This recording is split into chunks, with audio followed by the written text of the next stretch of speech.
Hey friends, welcome back to Midweek Encouragement. And I tell you what, today makes it so you have perfect attendance for watching Midweek Encouragement with us here at First Church of God. Congratulations, perfect attendance.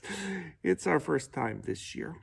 It's okay. But hey, I was thinking the other day, and I was reminded of how one of my favorite events when I was younger was to come home from school, walk in the house, and immediately I knew what my mother had been doing that day. She had been baking bread. Oh, the aroma to walk in and be hit with that aroma of fresh baked bread. Wow, what a beautiful aroma. And then my mom would give me permission to have some. Oh, it was so good. Put some butter on there and then sprinkle some sugar on it. And you had to take a knife and put a pattern in the buttered sugar.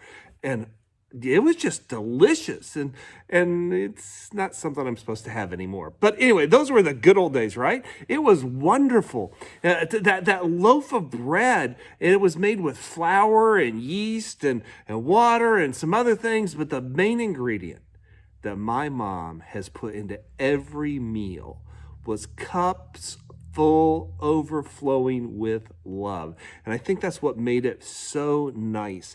And each and every slice of that bread was packed full of that love. Now, I remember one time, my awesome and amazing mother had been baking bread that day. She wasn't home when I got home, but I knew I was going to be allowed to have some of that bread. So I got the knife out and I cut it and I buttered it up and I put the sugar on it. And Mom also had made some hot water and left it in the coffee maker. It was sitting there on the coffee maker warmer. So I go to the cabinet and I get out a cup and I get a tea bag and I get some sugar and I pour myself a cup of tea as I'm waiting for it to steep there. I go in and turn the TV on so I can watch Gilligan's Island, enjoy a slice of buttered bread with sugar on it and some hot tea and Gilligan's Island. I was ready to sit right back for a great trip. Well, I reached down and picked up the cup and started to take a little sip. And I all of a sudden realized I'm not drinking this. In fact, I spit back out what had gone in my mouth. My mother had not made a cup, some hot water for tea. My mother had been cleaning the coffee maker with water and vinegar. Yeah, not a taste I really want to go back and try again. But thank God I had my buttered bread with sugar on it to take that taste away. Yeah, buttered bread. Good stuff. Good stuff.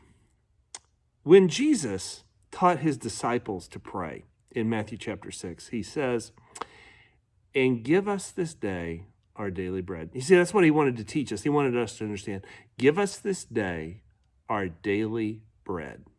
He didn't say anything about butter and sugar on there, but give us this day our daily bread. Some powerful words. And now the Passion Translation of the Bible, which came out just a few years ago, it's a little bit different, and I really like the wording because it makes some sense to us. It says, "We acknowledge you as our provider of all we need each day."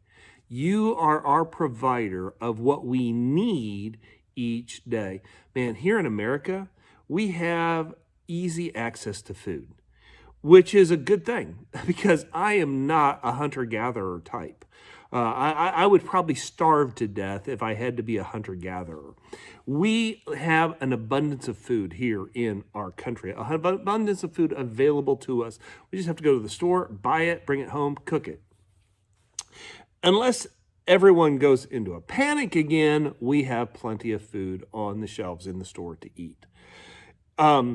Here in America, we probably throw away more food in one day than some countries eat in a week. I recently cleaned out the refrigerator freezer here at the church. I'm not done. I'm still processing it.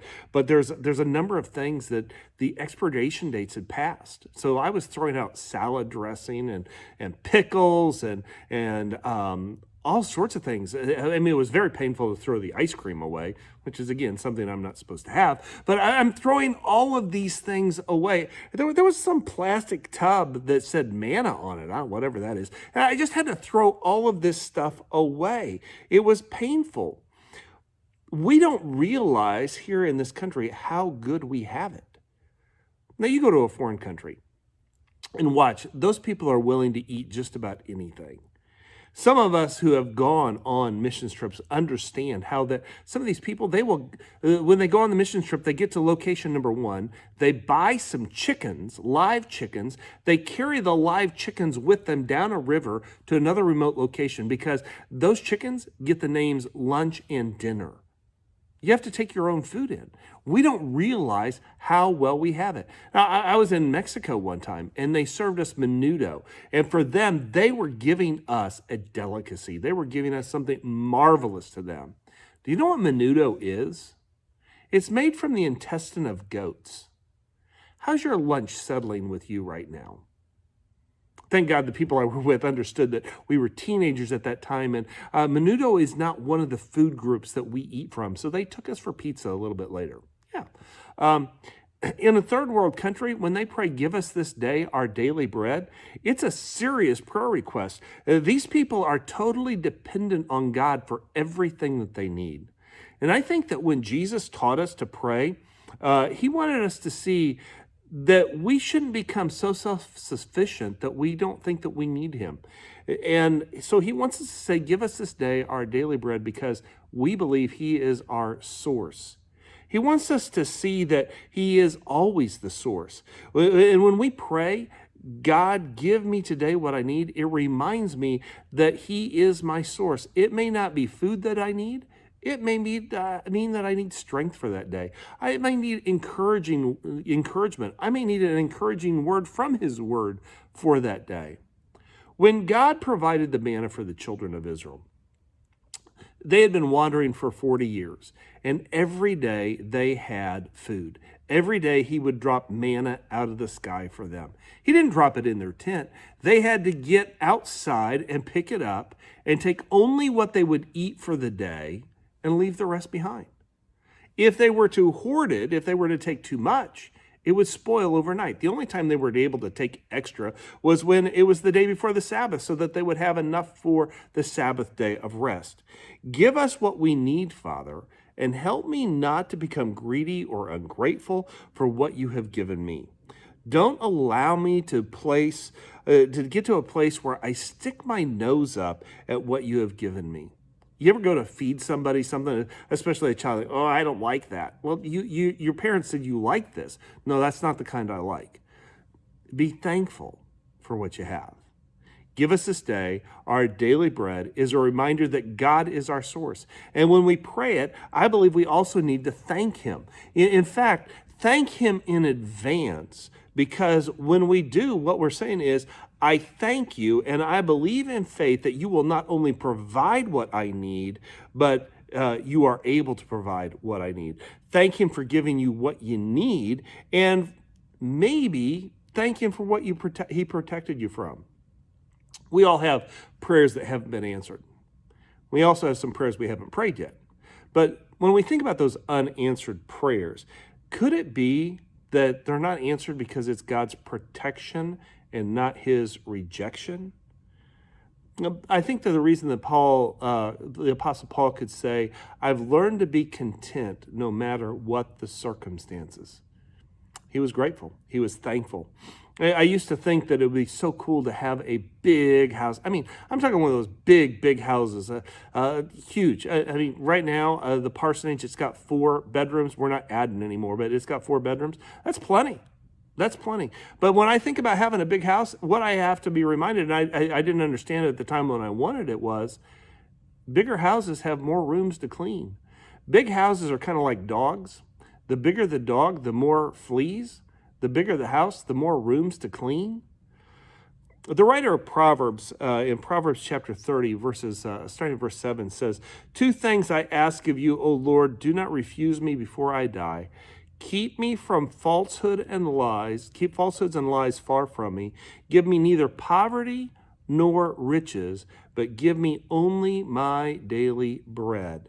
Otherwise, I may have too much and disown you and say, who is the Lord? Or I may become poor and steal and so dishonor the name of my God.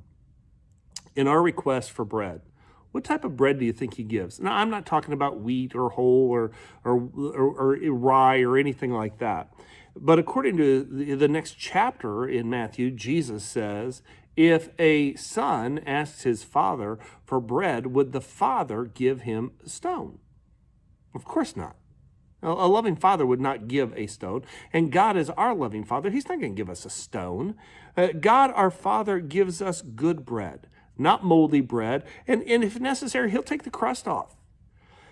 He provides us bread. And when he provides us bread, he wants us to slice some off and give it to somebody else, share it with someone else, even if they're a creepy person, even if it's a person that you don't really like.